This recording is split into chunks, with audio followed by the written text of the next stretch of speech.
Welcome back our channel. நம்ம இன்றைக்கி இந்த வீடியோவில் பார்க்க போகிற அப்டேட் பார்த்திங்கன்னா, ரீசெண்டாக நம்ம கார்த்திகை தீபம் சீரியல் ஆக்ட் பண்ணிகிட்டு இருக்கக்கூடிய தீபா, ஐஸ்வர்யா, அருண் இவங்க 3 பேர் சேர்ந்து இருக்க மாதிரியான ஒரு ஃபன்னியான பிக்சர் தான் ஷேர் பண்ணியிருக்காங்க.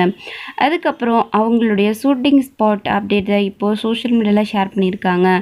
அடுத்து கார்த்திகை தீபம் சீரியலுடைய ஷூட் எங்கே நடக்க போகுது அப்படின்னு பார்த்தீங்கன்னா, நம்ம ஐஸ்வர்யா வந்துட்டு தீபாவை கூட்டிக்கிட்டு பரிகாரம் பண்ணணும் அப்படின்னு சொல்லி கூட்டிகிட்டு போயிட்டுருக்காங்க. அது கண்டிப்பாக ஒரு வில்லேஜில் இந்த மலை இந்த மாதிரி தான் வந்து காட்ட போகிறாங்க. ஸோ அந்த மாதிரி ஒரு பிளேஸ் தான் இப்போது ரீசெண்டாக வந்து தீபா அவங்களோட இன்ஸ்டா பக்கத்தில் ஸ்டோரியாக போட்டிருந்தாங்க. இங்கே தான் வந்து ஷூட் நடக்க போகுது அப்படின்ற மாதிரி. ஸோ அந்த பிளேஸே பார்த்தீங்கன்னா சூப்பராக இருக்குது. கண்டிப்பாக அந்த இடத்துல தான் வந்து ஷூட் நடக்க போகுது அப்படின்ற மாதிரி இப்போ வந்து அவங்களுடைய ஸ்டோரியாக வந்து ரீசெண்டாக போட்டிருந்தாங்க. இப்போதைக்கு சீரியலில் என்ன ஸ்டோரி போய்கிட்டு இருக்கு அப்படின்னு பார்த்தீங்கன்னா,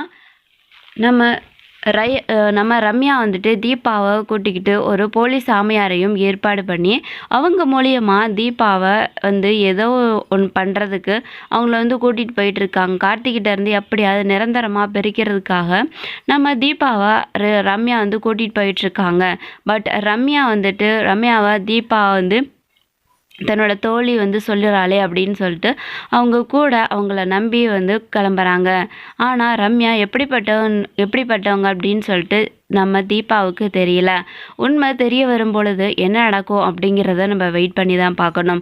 ஸோ காரில் போயிட்டுருக்கும் போதே அவங்க அத்தை நாச்சியார் எடுத்து கொடுத்த அந்த புடவையை கட்டிட்டு போகிறாங்க. அந்த புடவையை பற்றி அவங்க பேசும்போது, நாச்சியாரை பற்றி பேசும்போது அவங்களுக்கு அவ்வளோ கோபம் வருது.